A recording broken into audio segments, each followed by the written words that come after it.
Hey everyone, welcome back for another deep dive.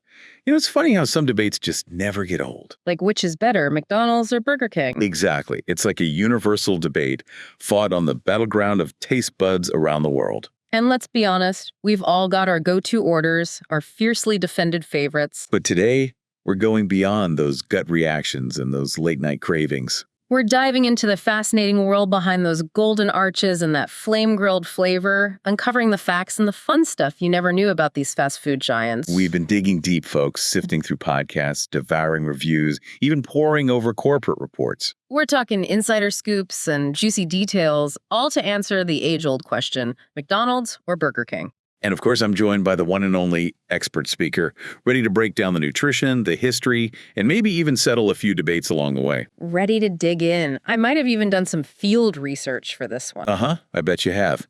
All right, let's get this burger battle started. First up, we got to talk nutrition, right? The Big Mac versus the Whopper. It's a nutritional showdown for the ages. We've all heard whispers about calorie counts and fat content.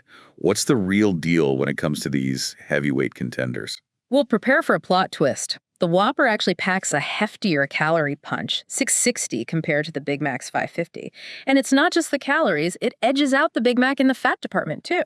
So round one goes to the Big Mac, at least for those of us counting calories. But what about protein?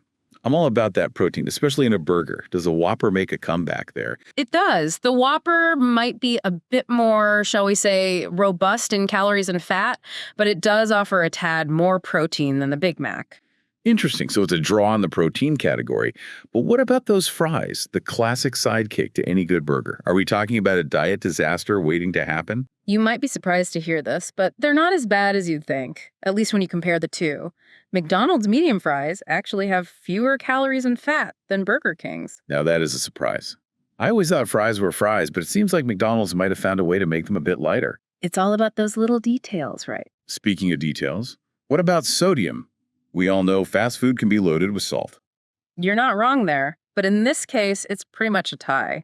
Both the Big Mac and the Whopper have around 950 to 980 milligrams of sodium. So, no clear winner in the salt department.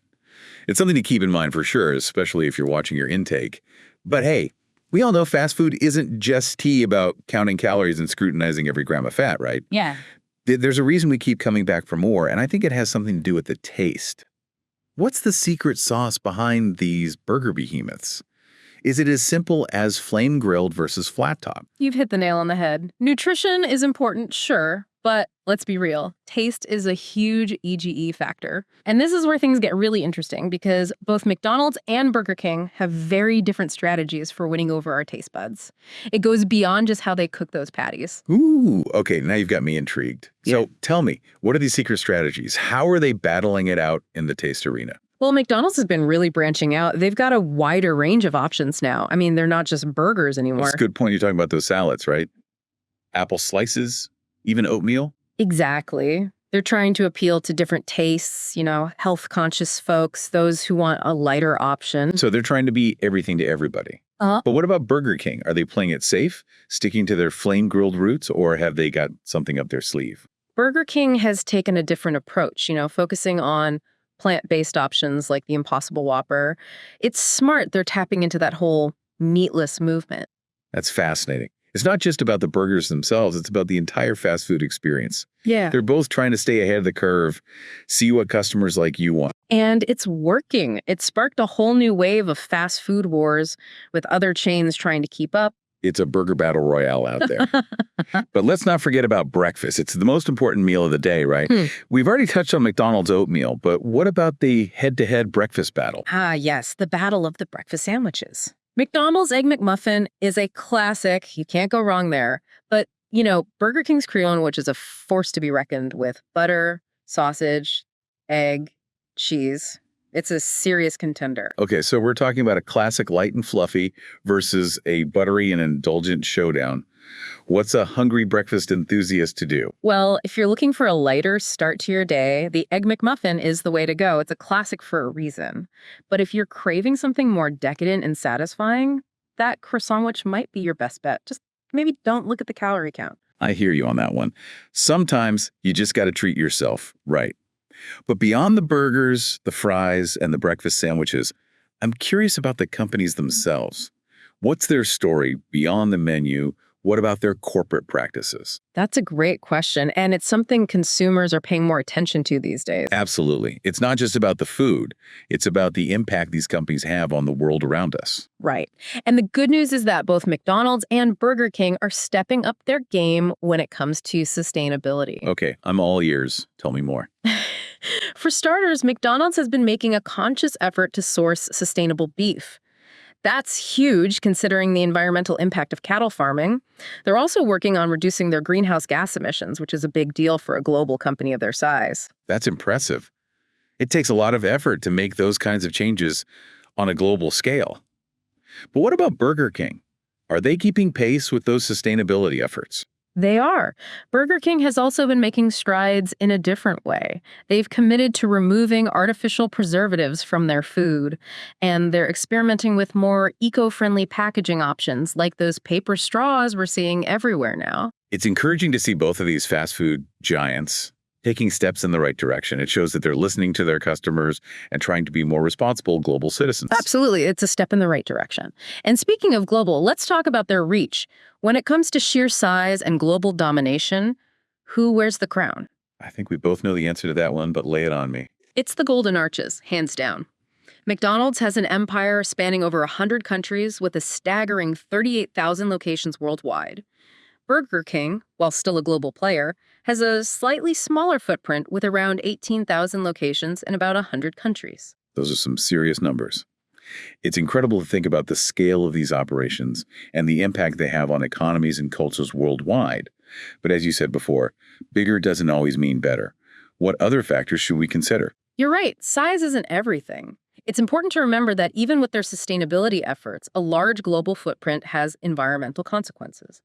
Both McDonald's and Burger King, along with other major corporations, have a responsibility to minimize their impact on the planet, regardless of their size and success. You've got that right. Sustainability isn't a destination. It's a journey, and there's always more to do. But let's be real for a second. Besides environmental impact, there's another big factor that often sways our fast food decisions: our wallets. Which one reigns supreme in the value menu arena? The million-dollar question.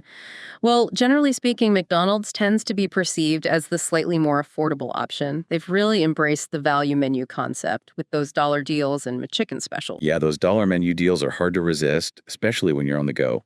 But what about Burger King? Are they just banking on those flame-grilled patties to justify a higher price tag? Burger King does offer value items, but they might be priced a tad higher than their McDonald's counterparts. However, there's a twist in this tale of value. Ooh, I love a good plot twist. Tell me more. Burger King often boasts larger portion sizes, so while you might pay a bit more upfront, you might just get more bang for your buck, or at least more burger for your bite. That's a great point. Sometimes it's not just about the initial price, it's about the value you're getting in terms of quantity. And let's be real, sometimes you just need that mountain of fries to complete the experience. Absolutely. And that's part of what makes this comparison so interesting. There are so many factors at play, from taste and price to sustainability and even portion size.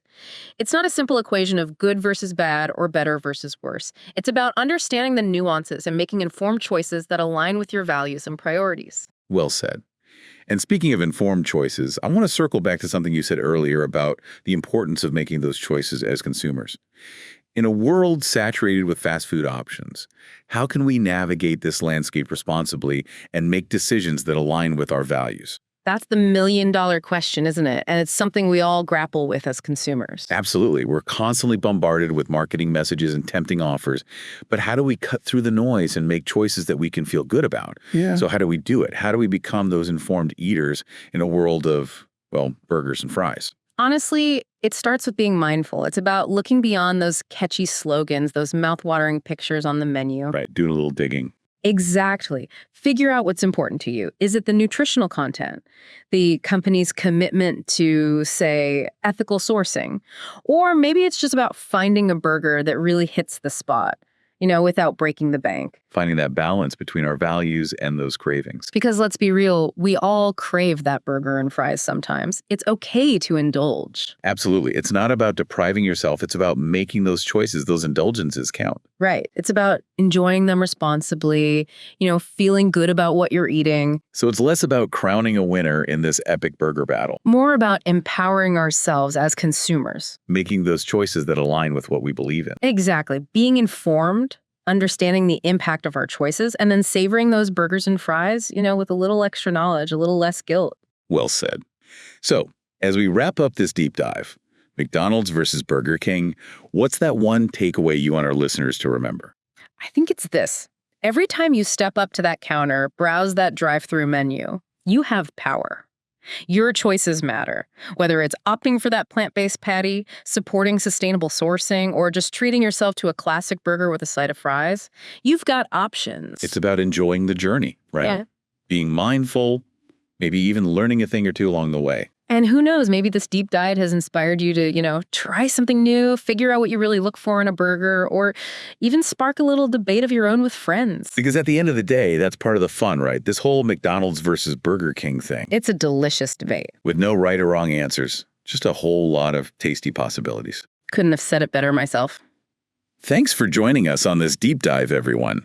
We'll catch you next time for another deep dive into a topic that's sure to spark your curiosity and maybe even your appetite.